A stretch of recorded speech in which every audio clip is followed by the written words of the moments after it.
ఎంత తింటున్నామో కూడా తెలియకుండా తినేసే రెసిపీ అయితే మా ఇంట్లో ఇదే సాంబార్ రైస్. అసలు తెలియకుండానే ఎక్కువ తినేస్తా ఇదైతే నేను. ముందుగా అయితే బియ్యము, పప్పు నానబెట్టుకోవాలి. ఒక గ్లాస్ రైస్‌కి ఒక గ్లాస్ పప్పు, ఆ పప్పు కూడా నేను కందిపప్పు, పెసరపప్పు 2 హాఫ్ హాఫ్ తీసుకున్నా. ఇంకా బాగా వాష్ చేసుకున్నాక మినిమమ్ ఒక 7 గ్లాసెస్ అయితే వాటర్ ఏసుకోవాలి. ఒకటికి 3 కప్పులు ఖచ్చితంగా ఏసుకోవాలి.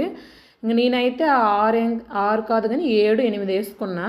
ఇంక బాగా ఒక 4, 5 పచ్చిమిర్చి ఏసుకొని మనం మిరియాలు ఒక 5 వేసుకొని కొంచెం ఉప్పు, పసుపు వేసుకోవాలి. కొంచెం కరివేపాకు వేసుకొని కొంచెం ఆయిల్ వేసుకొని మనం లిడ్ పెట్టుకోవాలి.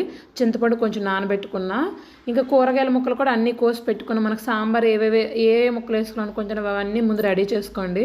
ఏవి అవైలబుల్గా ఉంటే అవి ముందుగా తాలింపు వేసుకోవాలి. సాంబార్ మనం ఎలా వేసుకుంటే అలానే వేసుకోవాలి. ఆవాలు, జీలకర్ర, ఎండుమిర్చి వేసుకున్న దీనైతే, ఎందుకంటే పచ్చిమిర్చి ఆల్రెడీ ముందు వేసా కదా.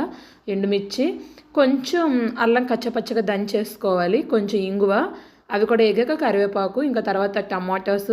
నేను మిరియాలు మర్చిపోయా, మిరియాలు కూడా కొంచెం దంచేసుకుంటే టేస్ట్ బాగుంటుంది. ఇంకా మన దగ్గర ఏవి అవైలబుల్గా ఉంటే ఆ కూరగాయలనే వేసేయవచ్చు. నేనైతే వంకాయలు, బీరకాయ వేసాను, మునక్కాడ వేసాను, క్యారెట్ వేసాను, ఆనియన్స్ కూడా గడ్డల్లాగా వేసాను. చాలా బాగుంటుంది అది.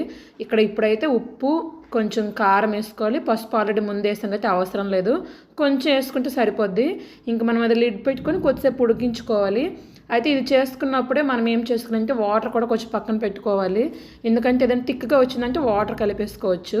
ఇంక ఈ ముక్కలు అయితే ఉడికాక కొంచెం చింతపండు గుజ్జు కూడా వేసుకొని అందులో ముక్కలు బాగా ఉడికించుకోవాలి. ఒక 90% ఇందులోనే ఉడికిపోవాలి మనకు ముక్కలు. ఎందుకంటే అందులో వేసాక మనకు ఉడికే ఛాన్స్ ఉండదు. జస్ట్ ఇంక మొత్తం కలుపుకోవడం. ఇంకా మొత్తం వేసుకున్నాక కలిపేసుకొని కొంచెం నాకు థిక్ అయింది, కొంచెం వాటర్ వేసుకున్నా. లాస్ట్ సాంబార్ పొడి వేసుకొని దించేయడం. టేస్ట్ అయితే అదిరిపోద్ది అసలు. ట్రై చేయండి ఒకసారి.